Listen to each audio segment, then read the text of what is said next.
देखिए मित्रों, वैसे तो पराली के जलाना और प्रदूषण ये अपने आप में बहुत गंभीर विषय है, लेकिन आज ही जैसे सुप्रीम कोर्ट ने एक टिप्पणी की है, पंजाब सरकार को उन्होंने एक प्रकार से आगाह किया है, चेतावनी की है कि वहाँ पर किसानों के द्वारा पराली जलाई जाती है। ये हर बार पंजाब सरकार उसका एक बहाना लेकर के आगे बढ़ती है।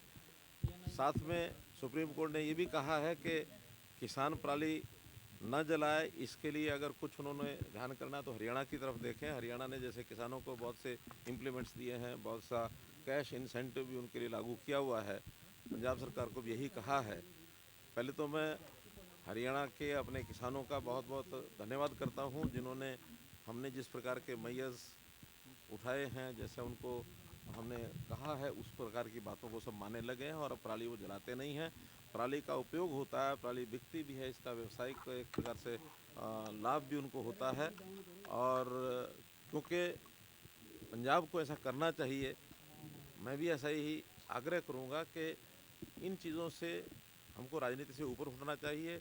और ये प्रदूषण जो है एक ऐसी समस्या जो मानवता के लिए हितकर नहीं है, तो राजनीति ना करके इन्हीं चीज़ों के ऊपर सबको काम करना चाहिए। साथ में मैं सुप्रीम कोर्ट का भी बहुत धन्यवाद करता हूँ, आभारी हूँ और एक प्रकार से स्वागत करता हूँ उनके इस वक्तव्य का कि हम लोगों को मिल करके और प्रदूषण जैसी समस्या से निजात पाने के लिए, और किसानों को दोष नहीं देना चाहिए हमेशा। किसान अगर उनको हम सहायता नहीं करेंगे तो फिर किसान मजबूरी में कई बार आग लगाने की कोशिश कहीं लगा लेता है पराली को, तो उनकी सहायता करेंगे, निश्चित रूप से इस समस्या में से हम निजात पाएंगे।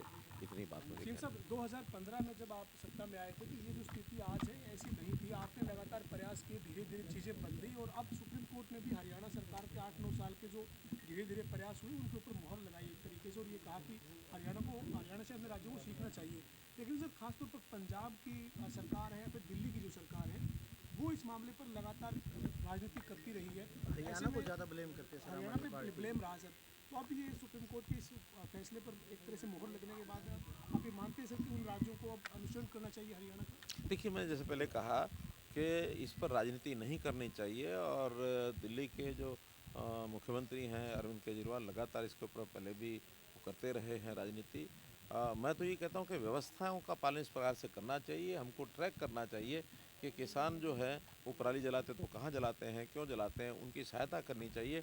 और सहायता करने में भी जितने लोग धान ग्रो करते हैं उनका डाटा रखना चाहिए, कौन करता है कौन नहीं करता, उसको उनको अप्लाई कराना चाहिए, उनका रजिस्ट्रेशन करना चाहिए, जैसा हम यहाँ करते हैं। मेरी फसल मेरा ब्यौरा का जो हमारा पोर्टल है, हमें हरियाणा के एक एक एकड़ का पता है कि किस एकड़ पर क्या बुआई हुई है, और जितनी बुआई होती है फिर उसी प्रकार से उनको सहायता भी हम करते हैं, कैश इंसेंटिव भी देते हैं, उनकी पराली बिके इस नाते से हमने व्यवस्थाएं भी की हैं। कई कंपनियां आ गई हैं जो इसका उपयोग करते हैं पराली का, चाहे वो उसमें से एनर्जी प्रोड्यूस करते हैं, एथेनॉल प्रोड्यूस करते हैं, या उसमें कोयले जैसा जो बनाते हैं, क्या नहीं वो थर्मल के लिए हमने कोयला बनाने के लिए भी उनको नहीं क्या बोलते हैं, पिवेट नहीं, जो कोयले जैसा वो बना लेते हैं लकड़ी का, और उस नाते से हाँ उस नाते से उसका उपयोग हाँ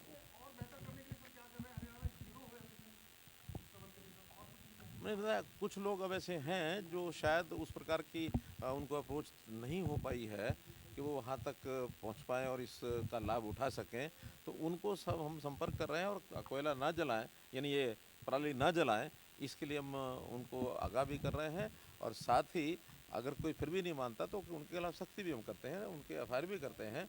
तो इस नाते से मुझे लगता है हरियाणा में प्राय समाप्त है। एक 500-600 घटनाएं ज़रूर हुई हैं, अगले वर्ष में ये भी ना हो इसका हम पड़ोसी सीखना चाहें तो सुझाव लेना चाहें आपसे। ठीक है।